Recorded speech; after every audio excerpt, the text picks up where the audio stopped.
welcome to season 14. Oh my gosh, of Drink It In, Behind the Pages.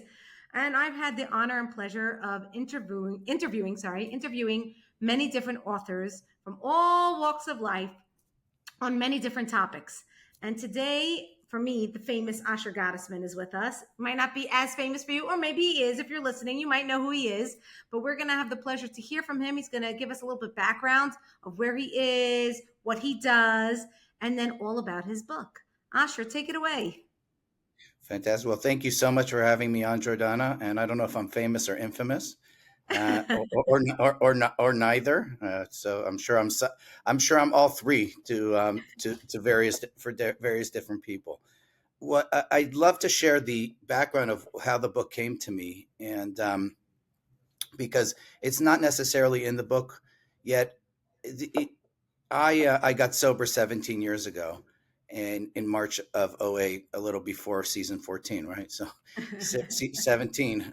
And when I got sober in the rooms of Alcoholics Anonymous. And what was beautiful to me about the rooms of Alcoholics Anonymous, it was a community of people that wanted to be there, didn't have to be there, weren't forced by religion, weren't forced by the rabbi, the priest, the family, etc. Nobody cared who their father was, how much money they had. And you would see A-list actor, a homeless person, and a Fortune 500 CEO sitting next to each other. And to me, there was nothing more spiritual than that, a room full of people just wanting to get better. And I studied for myself a little bit is why did I have such a challenge as a child? Because I love Hashem, I love Judaism, Yiddishkeit, yet I always struggled with it. I struggled back and forth. And what was the struggle? What was the struggle from? And I think I don't want to be specific about what happened in my family dynamic. My father was an incredible rabbi. He was Makarev. He brought closer to Judaism thousands. And he was the rabbi at the day school in Beverly Hills. So this is not about him or my mother. This is just about experience in general. Mm-hmm. And if you look at the 60s, and I think it really comes all back to that, and because I wanted to utilize my experience with Judaism, which culminated with my experience with Alcoholics Anonymous, to share what connection and community means. And if you look back to the 60s, we had a generation of people that decided that they didn't have to say yes to religion. They didn't have to go to church on Sunday, and they didn't have to go to synagogue on Saturday. There's a famous story about Rabbi Moshe Feinstein that someone came to him and said, it's so sein schwer to be a Yid. It's very hard to be a Jew because you get fired every Friday. And Moshe said, well, if you say that, then your kids won't be Jewish, because for you're willing to suffer.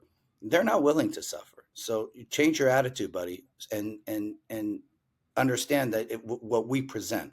So what happened in the 60s is it was presented anti-religion. We don't have to go. The problem is they never replaced it with anything else. They replaced it with anti-war, right? Right, were the hippies.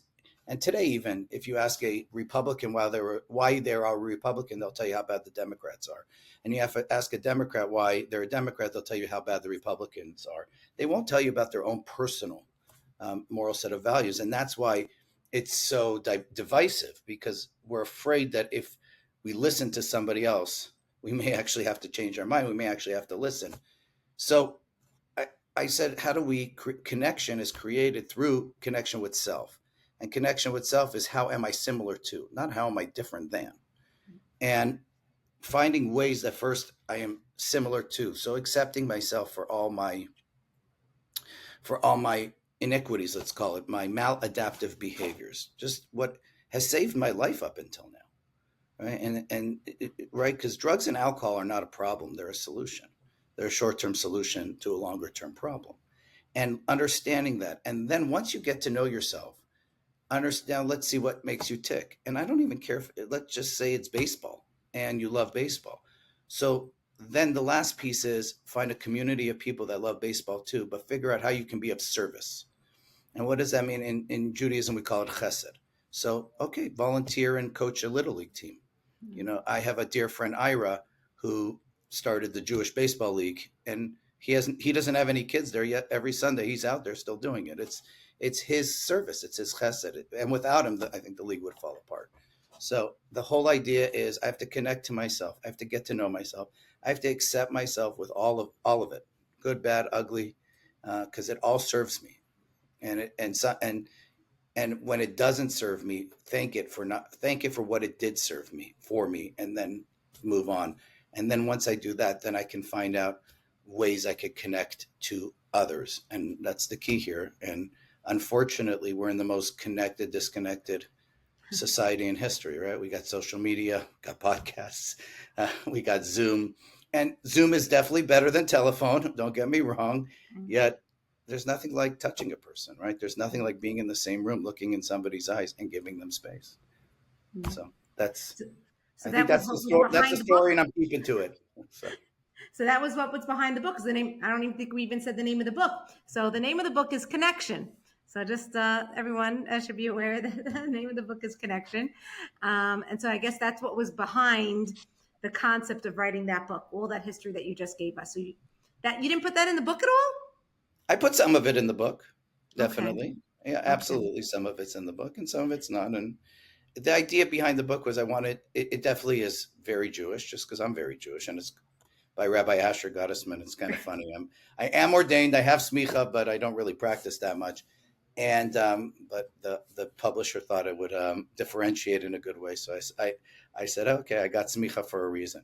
But And it's uh, so funny because I was going to ask about that, not about your practices, but especially I'm like jumping to that because that was on the top of go my ahead. brain. I was like, you would think that I don't know, is that going to be a draw or not? Especially after October 7th, like maybe perhaps you might gain more hate, or maybe you might because of the hate that might draw more publicity. Like you know what I'm talking about, the I concept of totally know what you're talking about, and where I started the book obviously before October 7th, and I think now since October 7th, I'm even prouder to say Rabbi Asher Gottesman on it because I had the privilege of officiating a wedding on Sunday, oh and at wow. the end of the wedding, before the chatan, the groom broke the glass, I said we have to have a moment of silence for the hostages in that are still in Gaza. And why do we break a glass? Because the Jewish people are only okay as a whole, right? When one limb of ours or one is missing, is hurting, is broken, we're all broken. And that's why we break a glass, because it's not an entirely happy occasion, because we don't have we are in the midst of a, call it a anti-Semitic revival, or maybe it was always there and it's just coming to the surface, and we have lives that are suffering in Gaza and elsewhere in the world. And so to me, that's what makes us a beautiful nation. So to me, if I wasn't going to be Rabbi Asher Gottesman before, bring on the hate. It's okay. And because I'd rather be hated as a Jew uh, than looked at somebody as somebody that doesn't want to be affiliated or be fearful of identifying with who I am. Oh, beautiful. Well said. Well said. So now you said this book was in you before October 7th. So when would you think or say that you started feeling that you had to write this book? The first time you got sober, Is it or really? Well, I had a friend. No, it wasn't when I got sober. If I would have written the book when I got sober, I probably would have written a stupid memoir. I don't want, and okay, and I don't want to say that other people who write memoirs are stupid. For me, right? because I would have probably hurt a lot of people. And I think that's an important piece, because I really attempted not to, I shared that I'm in recovery, and I'm proud that I'm in recovery. It's not something that I'm secretive about. Yet there's a lot of parts of my recovery that I don't share, and it's important not to share, because I have children, I have grandchildren, and my story is their story too. And when I first got sober, I said, no, this is my story. I have the right to share it. And that's baloney. Let's call it that. I probably have some stronger words for it, but we'll call it baloney for these purposes, because I have to take others into consideration. If I want to connect with myself, the first thing I got to do is behave in a way that I want others to behave towards me. Mm. So, so, so no, I don't think it was then. I think it's as I recognized. that the only thing that filled the hole in this stomach, that was what could have been an empty sieve, was chesed, was being of service to others. It was the only time that no matter what was going on, whether I was suffering depression, anxiety, whatever was going on, I was able to not focus on myself. Mm. And, because alcoholism is a very narcissistic disease. It makes us, we're victims of our story very often. And when you're helping somebody else, you don't have time to think about yourself, which is a beautiful thing. Wow. So now, what people might not realize that listen, because and you told your personal story, but professionally, that's I think you need to express that so that people understand how this became part of who you are and what you do, and then it could maybe go into a bigger picture, like, wow, how did you have the time to write that? So why don't you tell everybody a little bit also about what you do on a professional level so that they could really understand who they're listening to. Thank you. So on a professional level, I'm a janitor. No, The best custodian. right. Never. Yes, I'm sure you had to do that a few times. Yeah. No. So on a professional level, I have behavioral health, I guess, facilities, treatment centers, communities that help people help themselves. Clearly, I want to be very careful. Help people help themselves. Because we believe in a philosophy that we are all created with the tools necessary to heal ourselves. And our job as helpers or people there is to allow you to have the voice to heal yourself, not to tell you how to heal. Once we tell you how to heal, we're telling you how to heal ourselves, not yourself. So therefore, even though I am very Jewish, and even though I bring all my beliefs into what I do not impose them on anybody else. So that's number one. So we have behavioral health treatment centers, and I have a small, I don't know if we call it I hate the word coaching, but I guess a spiritual coaching, spiritual mentor, non-licensed therapy practice. I think a lot of people have. I'm educated, but not licensed. So, and then I also work with founders in their startups and that are impacting the world, and get involved in those areas as well. So, but my most important role is being the father of 5 children and the grandfather of 3 kids. So. That's beautiful. That's beautiful. Okay. So now that everyone hears that, the question is, how did you put time, or how did you set that time aside to write this book? Was it something that you did in one shot? Was it something that you did weekly, daily? Take us through the format. When I decided I was going to write a book, I started writing a weekly thought of the week. And that's how I started it. And the first thing I want to share with everybody is the voice in my head said, "You are a terrible writer. What are you doing?" I joke. I went to Shmuley school, right? I went to yeshiva. I didn't go to prestigious colleges. So the first thing is, we're capable of everything. So stop listening and buying the lies your mind sells you. So that's number one. So if there are grammar errors and it's not great writing, it's because I went to Shmuley school. No, I'm joking. But so I started with that, and then I partnered with somebody who helped me, who helped format it and put it together, and then we after that we created a outline together, and then it took us about 2 years after that. Wow. So I'd say the whole process probably took 3 to 4, maybe 4 years. Yeah. Wow, it's so interesting to speak to all the different authors. So everybody has a different methodology, a timeline. I've spoken to some authors now for this season. 6 months it took them to write this book, or so I did it at I was feeling it. I sat there and I just wrote and wrote and wrote and wrote until I had nothing left in me to write, and then there are people like you and okay, 4, 5 years. There are people that, she said, I had this one person said, airplanes. I always wrote when I was on an airplane. That was my writing time, on airplanes. It's so interesting to meet all the different people. And that's what I'm really loving about doing this season, is meeting everybody's different styles. And hopefully something is going to speak to anybody and everyone here that's listening. So what would you say when you started, your core goal was with this book? What was your vision originally?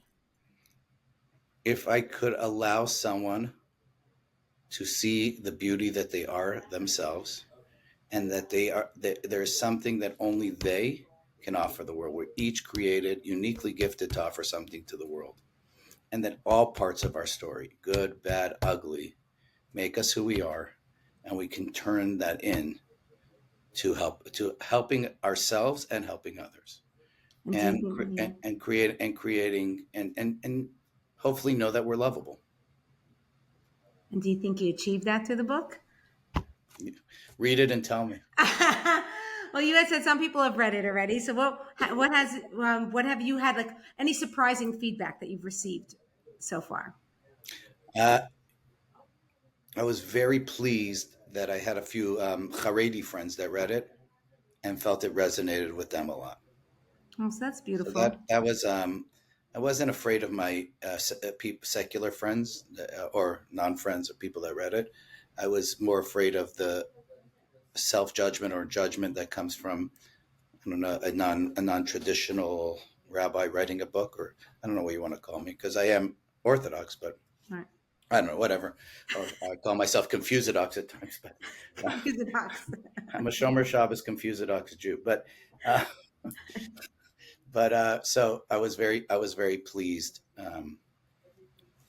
for that. I'm also pleased that people that don't identify with any sort of addiction whatsoever felt that they gained a lot from it and related to it. So that meant a That lot was to my also book. plus.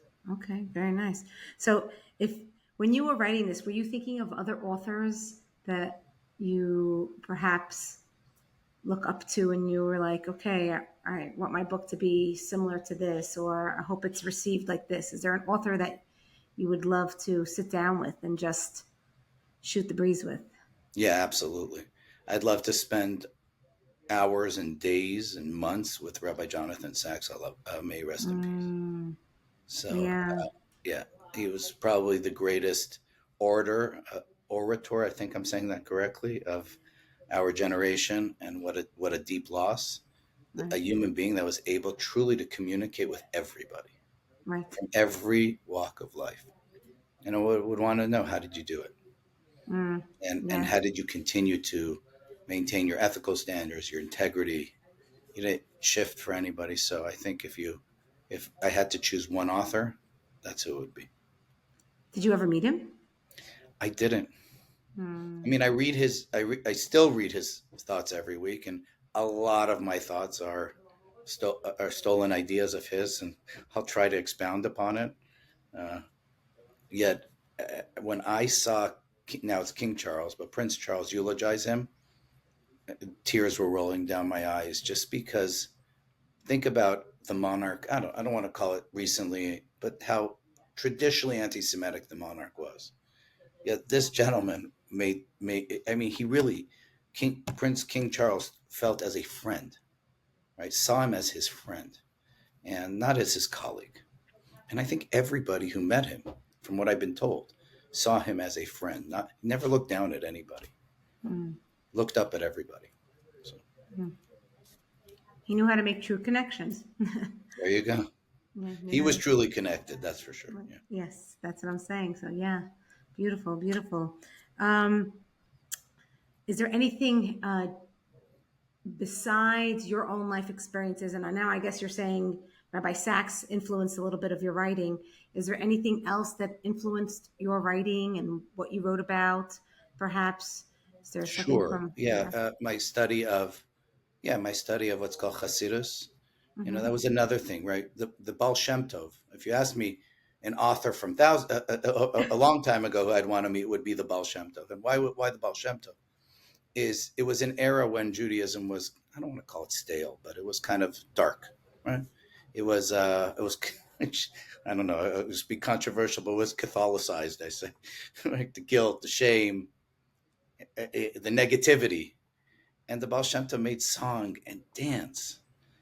Ava, Achva, Shalom, Reyes, let's go, Gila, Rina, Ditza, Vechadva. Where did it lose that? And in times of sadness, that's what he built up. So I guess a lot of it is we can focus on our pain and we can focus on the good, and the more we appreciate, the better off, I guess, we are. And we have so much good and we have so much bad. Don't get me wrong. I'm not denying that there's challenges. I mean, I had a rabbi, his name is Rabbi Gamliel Rabinovich, that I went to visit. And I said to him, am I ever going to have a peaceful season?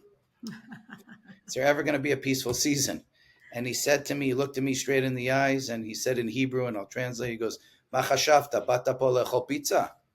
So he said, like, what did you think you're doing here? What do you, right? We're physically here to have our physical beings connect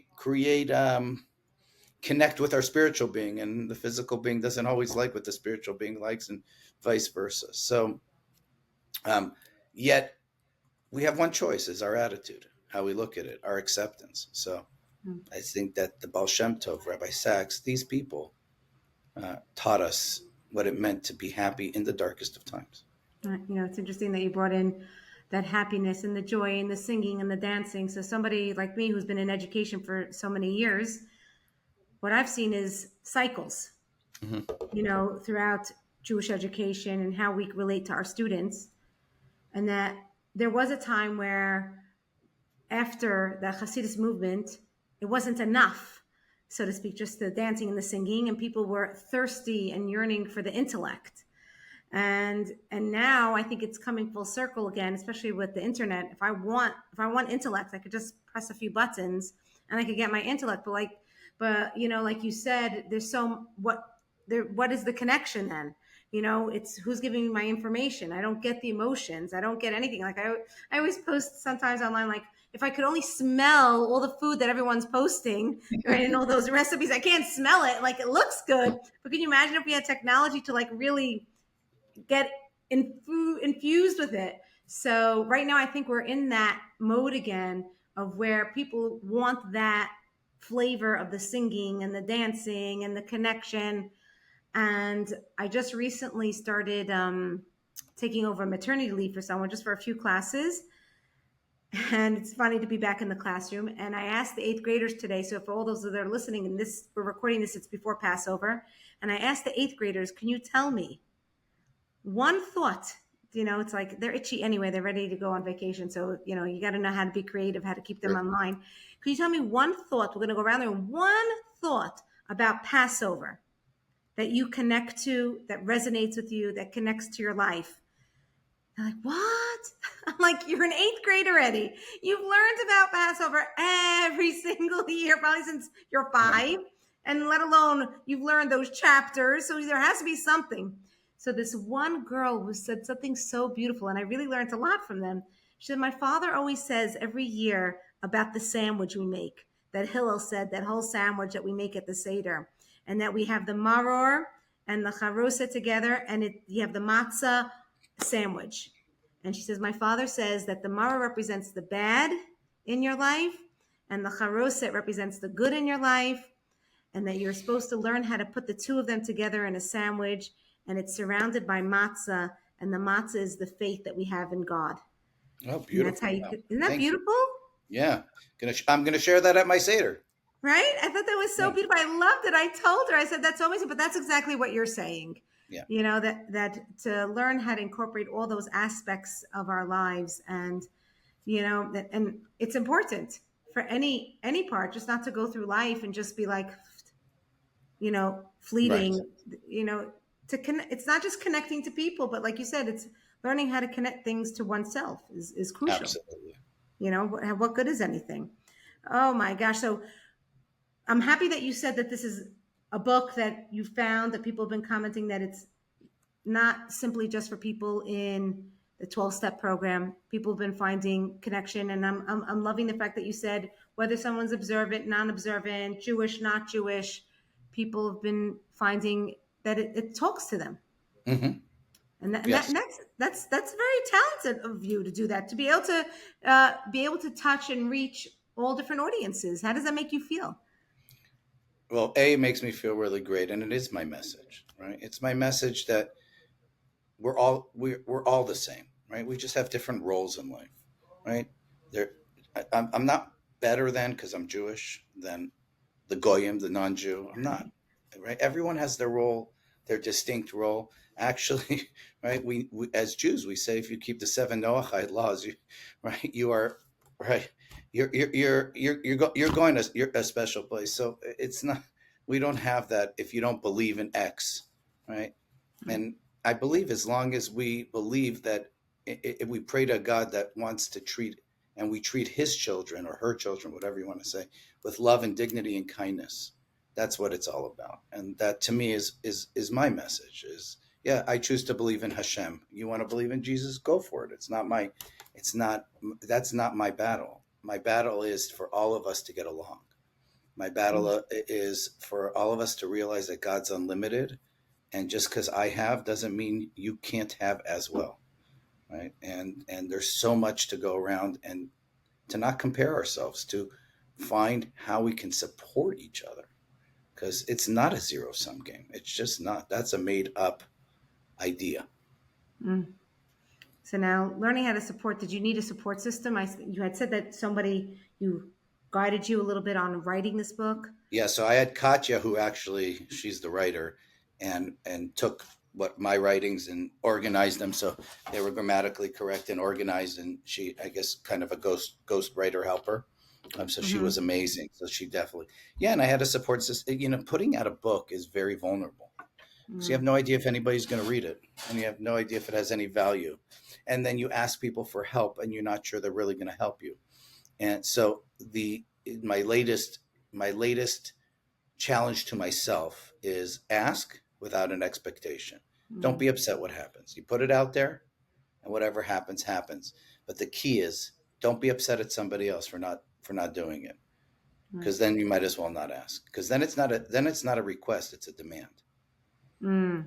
It's a request when I'm willing to hear no, or when I'm willing to see that somebody is doing their best, even when they say yes and don't follow through, because they're just doing their best. That was more disappointing to me than the no. The no, at least I know what I got to deal with. The yes, and then the crickets. That's a kind of a tough one for me. Right. Right. So You start questioning yourself. yeah, Like where did you go wrong? Was there yeah, any other points when you were writing this book that you were like, what am I doing? Like, every I, day. Yeah, I every day I was like, what do I have to offer the world? Why? What kind of chutzpah do I have to be writing a book? Right? Who am I to write a book? So, uh, so how do you get who through am I that? to write a book? I'm just a regular dude like everybody else. A dude or dudette. All of us have a book in us. So So how do you get past that? just go. Just go. You get Just past it. shut out the noise. Yeah, you don't have to buy the lies your mind is selling you. Right. And part of it is as Jews we believe, right, understanding our talents. Right? Who Moshe Rabbeinu, right, the greatest leader of all time, said, "Hare ani anav mikol adam." I am the most humble of all men. Right? You would Right. think that right. That's how does some. He didn't mean I'm special because I'm humble. I am the humble, and I recognize who I am.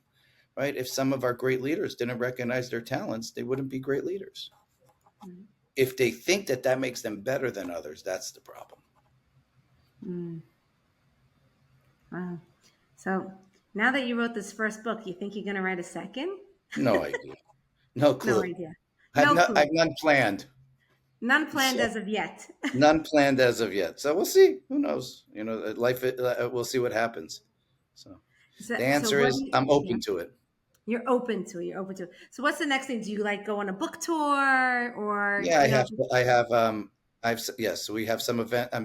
I'm partnering with a charity that I'm very involved with, where we're going to do several events together for the book, and all the proceeds will go to the charity. It's called OBK, Our Big Kitchen in Los Angeles, which prepares meals for underserved families, so poor Mhm. people. And from non-denominational, so they also give to Jewish organizations and non-Jewish organizations. It's beautiful. I love that. And then several bookstores, and please God will have me at their bookstores where I have to read and present and do all the uncomfortable stuff, and then podcasts like yourself. So I'm so very grateful, and then we'll see where it takes us. So how does that make you feel to have to do a book reading? Oh, I hate it. So, but we do it. So You do it. Shut out that noise. shut Okay, out that noise. Listen, I officiated weddings. It's okay. So it's I've okay. I've officiated funerals, spoke in front of people. It's okay. So I close out the noise. I once heard this. I don't know what you feel about that this noise. I heard someone say this. Of course, it was on Instagram, and of course, it's a non-licensed person. Okay. But I tried it, and I'm just curious what you think about when someone has this noise. She said, "Put the noise in the back, like physically concentrate, and say whatever noise is in the front.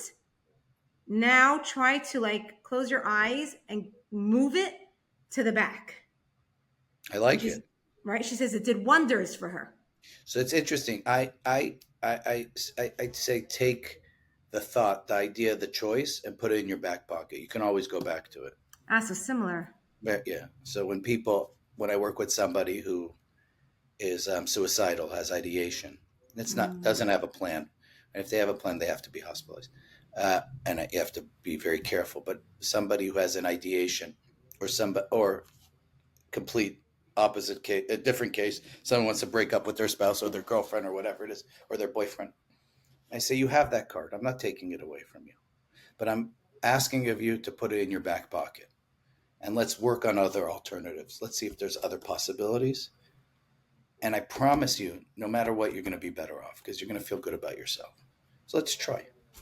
Mm. So Mm. So that's an idea. See, I think people would be interested in a book of maybe your top 20 cases. And obviously, you don't use their names, but I think people would find that quite interesting. I'm sure you have so many interesting stories. No? I have wild stories. Can you share one wild one? I was called by a family. Uh, I thought my life was over in this occasion. So I was called by a family to transport their child to Los Angeles. And I said, I don't really do transports. They go, no, we heard you're the best. We want you. And I said a ridiculous price. And I said, and I need a driver. And they said, yeah, okay, we'll pay that. I said, but you could just get you somebody for just the driver's cost. No. And I said, okay, what's the story with this child? Well, he's schizophrenic, but he's okay. And he just has a minor history of violence. I said, oh, okay. So I said, cool. We're driving in the middle of the night, and I'm driving maybe 80 miles an hour. And the family had a security detail. He was in the back seat. I was driving, and the client, patient, whatever you want to call it, was in the front seat next to me. He's about 6'7", big guy. And so I looked at him and I was like, so why were you in the hospital? So he goes, well, I should have been in jail. I go, what do you mean? He goes, I tried to kill somebody. Okay, I'm driving 80 miles an hour, okay? And I go, what do you mean? What did he do to you to get you to want to kill him? And he said, no, I just wanted to know what it felt like to kill somebody. I said, so what happened? See, he says, well, I went to snap his neck, and thank God. You didn't say thank God. I'm saying thank God. He said, I went to snap his neck, and then there was somebody there, so I ran away. But I had him in a headlock, and I was about to snap his neck. I was like, oh, my God, that's not a minor history of violence. Then he says to me, and this is what the scary part was, he says, I'm not happy with your line of questioning. And I don't know, I hate to say this, I don't know if you've worked with anybody that is unmedicated schizophrenic at times, but they get a hollow look in their eyes, and you're scared. You have no idea what can happen then. Uh-huh. And I don't like your line of questioning. And I said to him, well, first I'm saying to God in the back of my head, talking about back of your head, front of your head conversation, God, please give me the words to say to this guy so he doesn't kill all of us. Like, I don't know. Do I slam the brakes? I don't know what I'm doing here. And I turned to him and I said, so-and-so, the way we get to know people and be friends with them is by asking them questions. And all I'm doing is I want to get to know you. And there was probably, my guess is it was just 30 seconds, maybe a minute, maybe two, I don't know. But it felt like an eternity where there was complete silence and he's staring at me and I don't know what's going to happen. And I literally in my head said the Shema, Mm. like, this is it. I'm just done. And he smiles and he goes, okay, I'll call you Uncle Asher. I have many other stories with this guy where he stopped traffic to borrow a cell phone from somebody. He didn't have that, but yeah, thank God. I think he's okay now. He got medicated and he finished college and he's doing okay. So, and he Mm. never killed anybody. So, but Wow. I Wow. think that was, I had another client who Yeah. was beautiful, but it was costly. Every day would take his bedding and give it to homeless people. Being service of service. I know. I was like, it's so kind that you're doing it with my bedding. If you want to pay for it, you could do it. But he really, it was just very, and he also told me, the same client told me, he goes, Asher, what? And then I'll tell you one funny story. Uh, Asher, one day I'm going to kill you. I said, what do you mean? He goes, I won't be able to quiet the voices. And one day, I said, just do me a favor. Let me know when that day comes. Give me some heads up. And then the last story, which is, I don't know, a funny, controversial, is I helped somebody who was a devout Christian, and his father was a born again Christian. And the father said to me, Asher, I feel terrible for you. I go, what do you mean you feel terrible for me? He says, you saved my son's life, but you're still going to hell.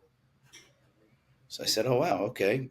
And his son is turning beet red. And I said, I got this. Don't worry. And I said, well, do you believe Jesus is a benevolent God? And he goes, of course. So I said, if I do everything he wants me to do, yet I just don't believe in him as my Lord and Savior, are you telling me I'm still going to hell? And he thought about it for 20 seconds and he goes, yeah, absolutely. So I said, okay, great. And the son is really beside himself, wanting to beat up his dad. And I said, I got this. So I said, do you read scripture? And you know about the rapture? And he goes, yeah. I said, so you know that the Jews have to conquer Jerusalem before Jesus reveals himself? He goes, yeah. I said, okay, so don't worry. I got last licks. If he's there, I'm coming to your team. We're all good. So I said, stop worrying about let's Right. just all get along a little bit. So well, those were some memories that come to mind right now. See, wouldn't that be a great book? That would be a It, great it would book. be a fun book, yeah, for sure. I don't know if the problem is then people will read it that it has their story in it, and I find that Mm. they have a different memory of Mm. the stories than I do, and I don't want to steal their memories of some of the stories. Mm. So I think I wouldn't write it just because I feel for them, right? So I once wrote in an article about a client that Hmm. I thought I had a incredible impact on because of I not because of anything about me, because I offered her the space to be who she was and be seen and be heard and not be judged. Yet when she saw me that she acknowledged that, yet she says, I really didn't like that you wrote that about me. And I didn't know what I wrote wrong. I thought, okay, cool. We were able to have a non-judgmental relationship, and your entire life was full of judgment. Yet she didn't like it. So, Mm. so I'd love to write these stories. I just have to figure out a pseudonym, right? That it's written by completely somebody else, so they have no idea who we're talking about. Maybe. So Maybe. Okay. So, what words of advice would you give somebody else that feels they have a book inside them and they want to write something? What would you suggest to them? take a pen and paper and just write. Okay, take a Just pen and write. paper. First, write an outline. Right. Say, what are you going to write about? And just write. And don't listen to the voice inside your head. And today, with all the various ways that you could publish a book through Amazon Direct and all these hybrid publishers, go for it. So, as I say, everybody has a book in them. So go for it. Have fun, and don't try your best when you judge yourself to judge yourself favorably. Mm. Just a funny one about judging, and then I'll let you share where people can find you if they want. A funny story with my daughter this year. She was telling me she was studying in Israel, and it was Yom Kippur, and she says, I tried my very best to be at services. I said, don't worry. no one's judging you for what you did. You know what you're doing. Right. She says, last time I checked, Ema, it's called the Day of Judgment. Yeah, I'm not. So Yeah, you, I'm gonna say right. We're all judging all the right, time, and that's why yeah, I said it. Right, we're all right, judging all the time. My hope is that we judge favorably. right. Yeah, I know. That's why it made me come think Yeah, of it. that, Yeah, and that it was specific. It was intentional. yeah, Because when we say we're not judging, that's not true. We're judging every second of every day. When right, we go when we're cut off in traffic, we're judging. When we're whatever, we always making up stories. So right, let's exactly. hope, And hopefully we can give people the benefit of the doubt. even when we tell people you shouldn't judge, we're judging them for judging. Exactly. Yeah, there you go. Right. Right? Yeah. Anyway, so Asha, how could people find you? What's the best way for them to connect with you? So I do have a website, asherg.com, the ashergottesman.com. Sorry, I'm the Asher G on Instagram. You could buy the book on Amazon or any online retailer. I believe Walmart also. I believe, and yeah, and so if you go to my website and you reach out or on Instagram, I try to respond. So I will always respond, and if I can be of service to anybody, please let me know. Okay. Thank you so much for joining on season 14 Behind the Thank you for Pavement. having me on. I appreciate it. Thanks.